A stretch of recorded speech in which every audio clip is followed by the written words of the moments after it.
Voilà, donc je suis vraiment heureuse d'être là aussi parce que c'est quelque chose de nouveau et que c'est vrai que tout ce qui est nouveau, je trouve que c'est juste incroyable de vivre cette aventure comme ça avec vous. Parce que cette fois-ci, c'est pas comme à la 2.0, on n'est pas juste derrière un écran, mais en fait on est participant avec vous, on est vraiment en famille. Donc vivre ces célébrations dans des maisons ouvertes, je dirais c'est un petit peu comme il y a 2000 ans, du temps de Jésus, quand les chrétiens ont commencé à se rassembler et qu'ils allaient dans des lieux ouverts, dans des foyers pour louer, pour prier, pour être enseignés. Sauf qu'on a la technologie. On a une multitude de câbles et de choses comme ça, mais c'est ce qui fait juste la différence. Le cœur y est, le Seigneur elle-même, il n'a pas changé et on est heureux d'être là. Alors, notre cœur et notre envie, vraiment, c'est que toute l'Église rejoigne des Watch Parties. C'est que vous soyez tous impliqués ou tous, vous fassiez partie de Watch Parties. Et c'est un endroit qui va multiplier. Parce que je crois qu'il y en a plusieurs qui, peut-être, se sont déjà dit sur leur cœur, peut-être que je pourrais ouvrir ma maison, je pourrais ouvrir mon appartement, accueillir du monde. Parce que c'est l'occasion d'inviter des personnes de l'extérieur. Beaucoup plus facile de franchir le pas et d'aller dans un endroit chaleureux que d'aller dans une salle où on connaît quasi personne. Donc, une nouvelle façon de vivre l'Église au GCL. On est vraiment heureux de le vivre avec vous. Alors, comme je disais, la vie avec Dieu, c'est une grande aventure. Je ne sais pas si vous êtes comme moi, mais il y a tout le temps des choses nouvelles, des choses qui changent. Et c'est sûr que de vivre une aventure avec Dieu, ça chamboule notre quotidien, ça nous fait sortir de notre zone de confort, ça nous étire, mais ça nous oblige à dépendre de lui. Ça nous oblige à vivre vraiment notre quotidien avec lui. Et avec lui, on va gagner des batailles, on va avoir des victoires, on va certaines fois avoir des défaites. Par contre, on peut se relever, on se relève avec lui. Et en fait, ça nous permet, dans cette marche avec lui, de s'approprier notre terre promise, la terre promise que Dieu a en réserve pour chacun de ses fils et chacune de ses filles. Terre promise, si on réfléchit, ça représente, quand on parle terre promise, on voit tout de suite les explorateurs des siècles passés qui allaient découvrir l'Amérique. Mais terre promise, ça veut aussi dire une terre riche et fertile, mais aussi une terre d'espoir. Une terre d'espoir. Et j'aimerais vraiment qu'on garde ça dans notre cœur. Donc, je vais partir il y a très longtemps en arrière, plus de 2000 ans avant Jésus-Christ, ça veut dire au moins 4000 ans, il y a 4000 ans. À l'âge pionnier de la terre, c'était la période où les nations, en fait, étaient un petit peu comme des communautés tribales. C'est-à-dire qu'ils voyageaient, beaucoup étaient nomades, et dès qu'ils trouvaient un coin ou une région où il y avait de l'eau, un fleuve, ils plantaient leur tente, ils construisaient leur maison et ils créaient un endroit. Ils s'appropriaient cet endroit-là. Et dans cette période-là, il y avait un homme qui s'appelait Abraham. Et cet homme était juste et droit. Alors, il connaissait Dieu, mais pas beaucoup. Il le connaissait un petit peu. Il y avait juste cette crainte, mais sans plus. Mais cet homme-là, Dieu lui a parlé. Dieu lui a parlé, puis il lui a dit, voilà, tu prends toutes tes affaires, ta famille, et tu quittes cet endroit, tu quittes ton pays, tu quittes ta région, tu quittes cette ville dans laquelle tu as habité pendant plusieurs années, et tu pars vers le pays que je veux te donner. Tu pars vers ta terre promise. Et cet homme-là, c'est un homme particulier, il a été appelé le père des croyants, parce que c'est à partir de cet homme-là que le peuple de Dieu s'est formé, le peuple d'Israël. Ça a été le commencement de l'histoire du peuple d'Israël. Alors, ce premier des patriarches, il a pris sa famille et il est parti. Et il a commencé à marcher, à se déplacer de région en région, de pays, d'endroit, de contrée en contrée. Et Dieu, pendant son périple, a fait deux choses avec lui. Il lui a d'abord fait une promesse. Et je vais vous la lire parce qu'elle est importante. Elle est importante pour Abraham, elle est importante pour toute sa descendance, c'est-à-dire nous. Dieu lui a dit, je te donnerai à toi et à tes descendants après toi le pays où tu séjournes en étranger, tout le pays de Canaan. Il sera leur propriété pour toujours et je serai leur Dieu. Et en fait, quand j'ai lu ces passages, là je fais juste un petit écart, mais je me suis dit, moi je prends ça pour le GCL. Ça fait longtemps, je trouve qu'on est des nomades, qu'on se balade, qu'on se promène un petit peu partout dans la ville de Lausanne. Mais j'ai eu vraiment cette paix dans le cœur que Dieu disait, il y a un pays promis, il y a une terre promise pour vous et je vais vous la donner. Donc je me réjouis de ce magnifique pays que Dieu veut nous donner, cet endroit où on pourra poser nos tentes. Et ça, c'est la promesse que Dieu a faite à Abraham. Et la deuxième chose, qu'il a conclu une alliance. Une alliance avec Abraham. Une alliance, c'est quelque chose qui ne se brisait pas. C'était brisé que par la mort. C'était quelque chose qui était très, très important et très précieux. Et Dieu lui a dit, dans Genèse 17, « J'établirai mon alliance entre moi et toi, ainsi que tes descendants après toi, au fil des générations. » Abraham n'avait pas d'enfant à cette époque-là. « Ce sera une alliance perpétuelle en vertu de laquelle je serai ton Dieu et celui de ta descendance après toi. » Voilà cette promesse que Dieu a scellée avec Abraham. Et 2000 ans plus tard, un descendant d'Abraham, qui s'appelle Jésus-Christ, est né pour sauver l'humanité, pour accomplir et pour rendre parfait l'alliance que Dieu avait faite avec Abraham. 2000 ans plus tard, une nouvelle alliance, c'est Jésus. Et il est dit dans Hébreux, je vais vous lire plusieurs versets, que je trouve simplement d'écouter et de recevoir, c'est quelque chose d'important. De même, Christ s'est offert une seule fois pour porter les péchés de beaucoup d'hommes.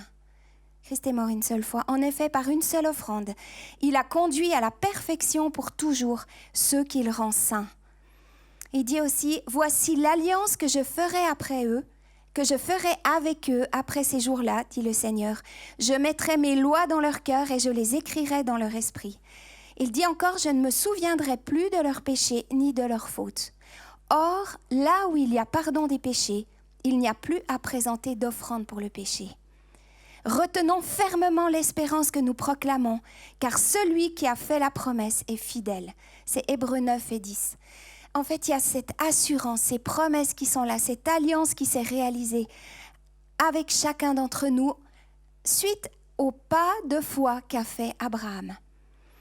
Et des centaines d'années après la mort d'Abraham, le peuple d'Israël est entré dans la terre promise, dans le pays de Canaan.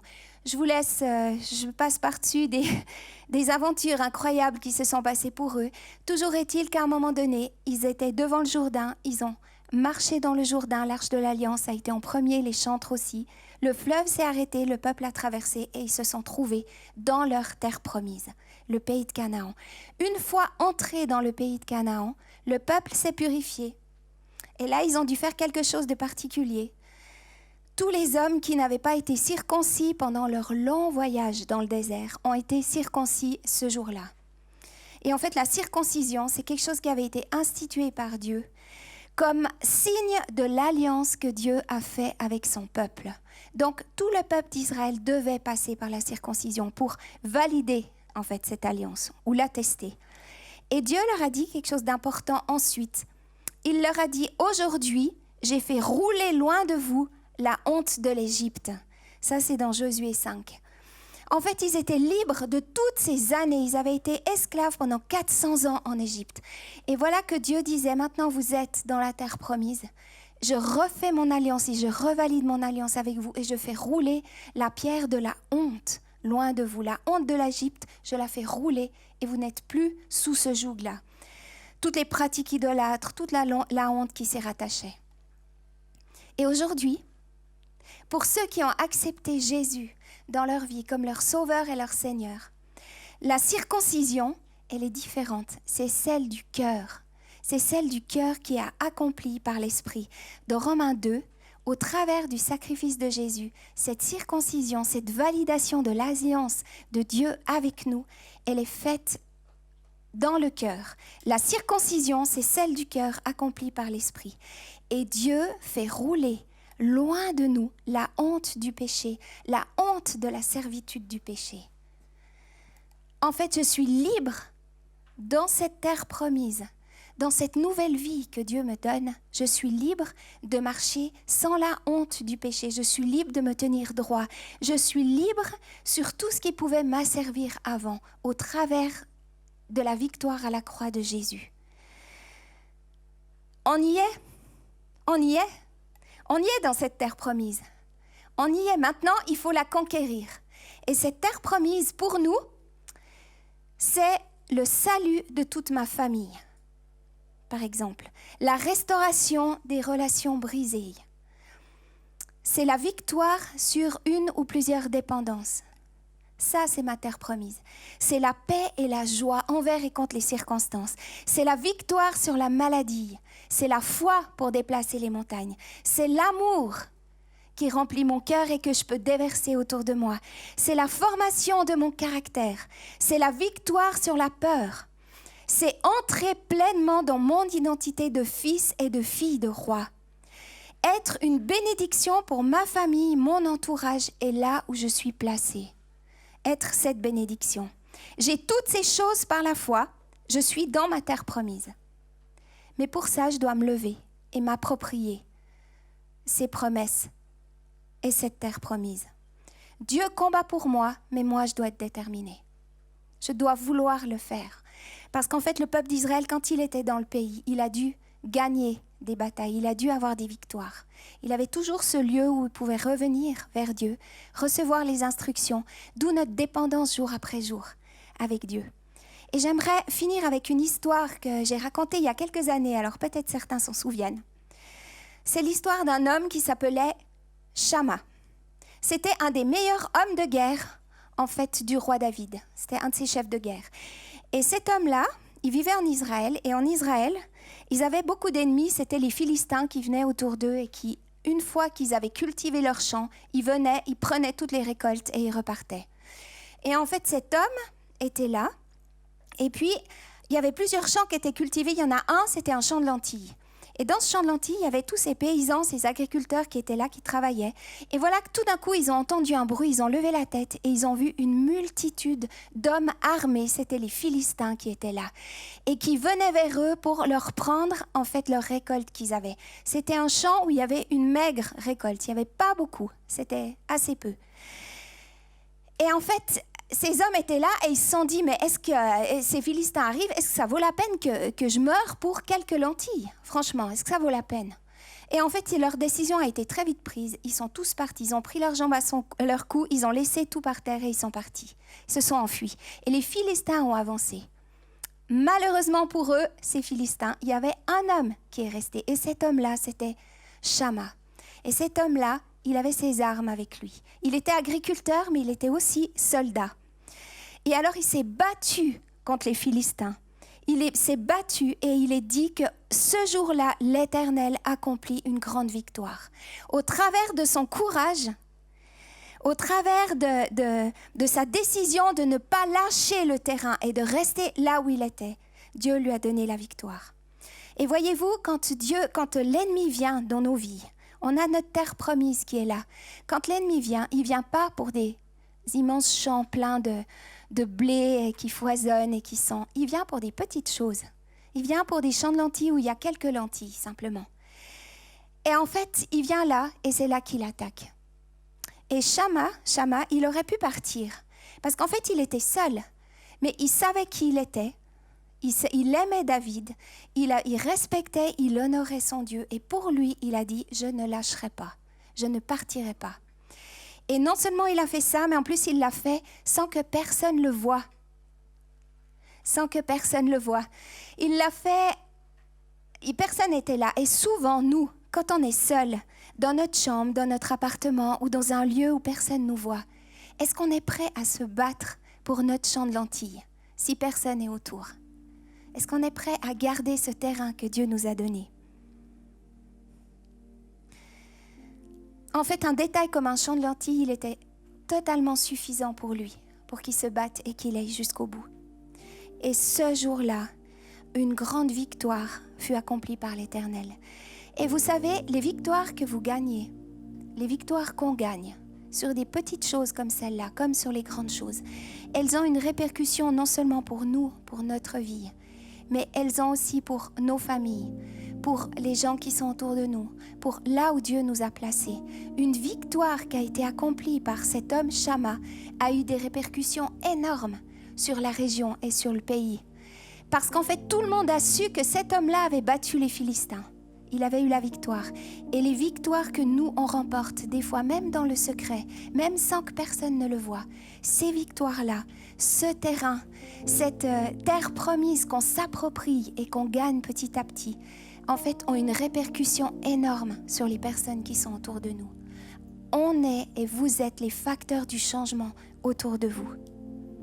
Alors que chacun de nous se tienne dans son propre champ, sa propre terre promise, comme des hommes qui sont vaillants, qui sont solides, qui sont des guerriers. Ne baissons jamais les bras, continuons, ne reculons jamais, ne pas reculer, mais accomplissons la volonté de Dieu pour nous, pour nos familles et pour notre entourage. Et Dieu va nous donner vraiment cette victoire. Et j'aimerais, juste avant de terminer, simplement prier avec vous. Seigneur, j'aimerais t'apporter chaque personne qui est là, chaque personne qui est dans ces maisons, ces watch parties et qui écoute.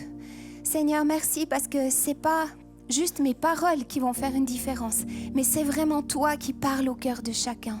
C'est toi qui te révèles dans les cœurs de chaque personne qui est là, assise dans un salon, dans un lieu chaleureux. Tu parles au cœur de toute l'Église, de toutes les personnes qui sont là. Et tu te révèles, Seigneur. Tu révèles combien tu es bon, combien tu es puissant. Tu relèves peut-être les genoux et les mains abattues pour ceux qui ont perdu des territoires. Ceux qui se sont dit, mais c'était ma terre promise, mais je l'ai perdue. Aujourd'hui, tu redonnes de la force. Et tu allumes un feu dans les cœurs. Un feu, quelque chose de fort et de puissant. Avec une détermination, celle de toujours aller de l'avant, celle de ne jamais reculer et de ne jamais perdre le terrain, mais de toujours continuer. Parce que les batailles, on se lève, on se met au milieu, on se positionne dans l'endroit qu'on veut garder, qu'on veut protéger ou qu'on veut conquérir. Et Dieu se bat pour nous, Dieu combat pour nous. J'aimerais vraiment vous bénir chacun et vous dire la valeur que vous avez et le courage que vous avez, parce que Dieu vous voit comme des hommes et des femmes courageux, puissants et forts. Amen.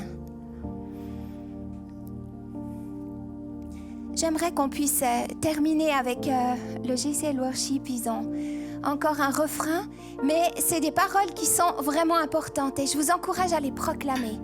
Ces paroles, c'est « Je t'ai vu bouger des montagnes et je le crois, à nouveau tu le feras. Dans mes impasses, tu ouvres une voie, je le crois, à nouveau tu le feras. Dieu fait et refait les miracles qu'il a accomplis. Et c'est ce qu'il veut faire pour toi qui es en train de regarder dans ta vie. »